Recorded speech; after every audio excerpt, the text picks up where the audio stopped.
হরে কৃষ্ণ। ভক্ত হতে গেলে তার কি কোয়ালিটির দরকার? ব্রজ গোপিকারা আমরা দেখতে পাই যে তারা নরকে যেতে প্রস্তুত। তারা তো ভগবান স্বয়ং, তারা সে পার্শ্বদ বলা যায়, তারা কেন নরকে যাবে? এই বিষয়ে ছোট্ট একটি উপমার মাধ্যমে আমরা তুলে ধরতে পারি। এক সময় নারদ মুনি তিনি ভগবান শ্রীকৃষ্ণের কাছে এসেছেন। ভগবান শ্রীকৃষ্ণ দ্বারকায় রয়েছেন। তো ভগবান শ্রীকৃষ্ণ কাছে নারদ মুনি এসে জাস্ট কিছুটা বার্তা লাভ করছেন। আর নারদ মুনি নিজে ভাবছেন আমি অনেক একজন বড় ভক্ত, আমার মতো কোনো ভক্ত নেই, আমি লক্ষ্মী মাতার অত্যন্ত প্রিয়, ভগবান শ্রীকৃষ্ণ অত্যন্ত প্রিয়। তো ভগবান কী করলেন, তার গর্বকে খণ্ড করার জন্য ভগবান একটি জ্বর লীলা করলেন। অর্থাৎ তিনি নারদ মুনিকে বলছেন, নারদ দেখো আমি তো একটু অসুস্থ, আমার মনে হয় একটু বোধ হয় আমার জ্বর হচ্ছে, তো তুমি একটু এর একটু কিছু বিহিত করো। তো নারদ মুনি তিনি কী করলেন, বিভিন্ন রকম বৈদ্য নিয়ে আসলেন, বিভিন্ন রকম মেডিসিন নিয়ে আসলেন, কোনো কিছুতেই কাজ হচ্ছে না। কেন? প্রভু যেহেতু অসুস্থ, এই জন্য প্রভুকে সুস্থ করার জন্য তিনি অনেক কিছু করলেন, কোনো কিছুই কাজ হচ্ছে না, কি করবেন? তখন তিনি বললেন যে এই মেডিসিনে মনে হয় কাজ হবে না। ভগবান বলছেন এই মেডিসিনের কাজ হচ্ছে না, তাহলে এক কাজ করো, কোনো বৈষ্ণবের কোনো ভক্তের যদি চরণধুলি আমার মস্তকে দাও তাহলে হয়তো আমি ভালো হয়ে যাব। তো নারদ মুনি নিজে ভক্ত, তিনি বললেন না, যদি আমার চরণধুলি আমার প্রভুকে দেই তাহলে তো আমি নরকগতি হবে, এটি কখনো করার ঠিক না। তা তিনি কি করলেন, বিভিন্ন জায়গায় গেলেন, বিভিন্ন জনকে গিয়ে তিনি বললেন, সেখানে 16,108 মহিষী রয়েছে দ্বারকায়, তাদেরকে গিয়ে বললেন যে এরকম প্রভু অসুস্থ, জ্বর হয়েছে, তো যদি বৈষ্ণবের কিংবা কারো যদি চরণধুলি সে যদি মস্তকে ধারণ করে তো তিনি সুস্থ হয়ে যাবেন। তাহলে সুস্থ হওয়ার জন্য একটা মাত্র উপায় কি, যদি কেউ চরণধুলি প্রদান করে।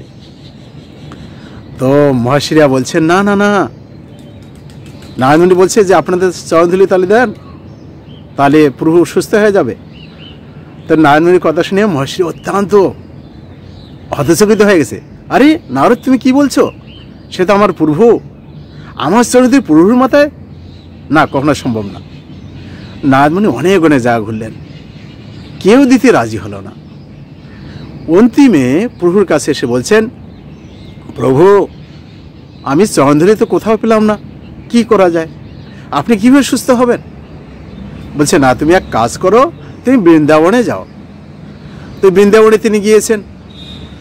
বৃন্দাবনে গিয়ে গোপিকাদের বলছেন যে এরকম ভগবান শ্রীকৃষ্ণ তিনি অসুস্থ, জ্বর লীলা হয়েছে তার, তিনি জ্বর তার হয়েছে, একমাত্র এই জ্বর সারার উপায় হচ্ছে কেউ যদি চরণধুলি যদি কেউ প্রদান করে, প্রভুর মস্তকে যদি লাগানো হয় তাহলে তিনি সুস্থ হয়ে যাবেন।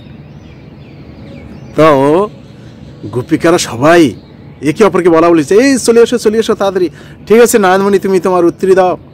হ্যাঁ, তো সবাই চরণধুলি ঝেড়ে ঝেড়ে দিচ্ছে। নারদ মুনি অবাক হয়ে গেছে, আরে তোমরা করছো কি? গোপিকাদের বলছে, যখন গোপিকারা বলছে কেন,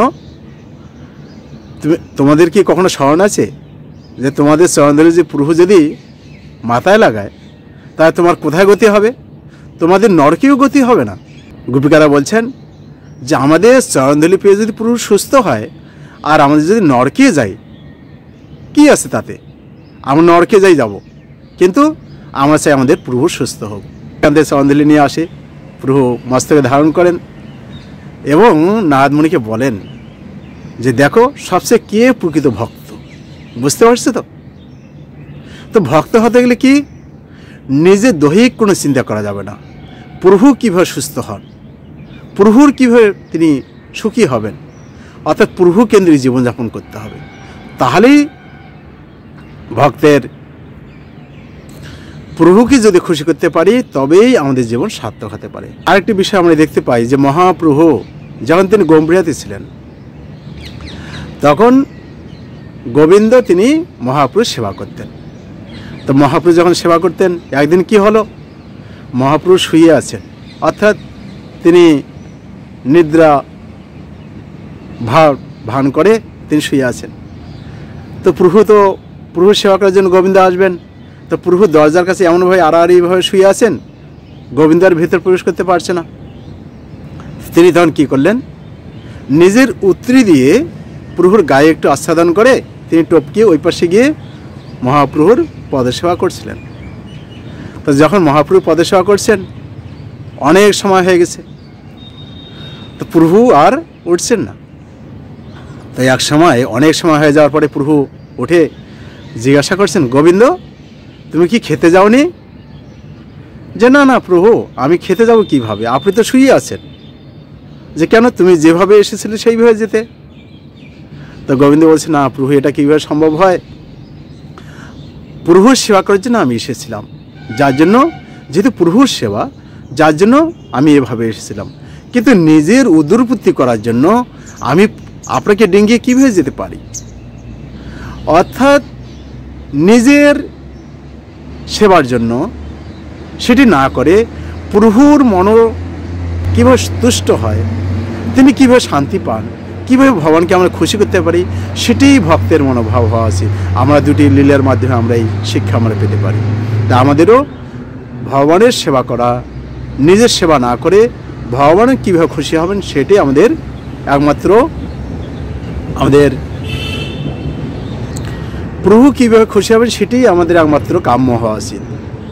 হরে কৃষ্ণ।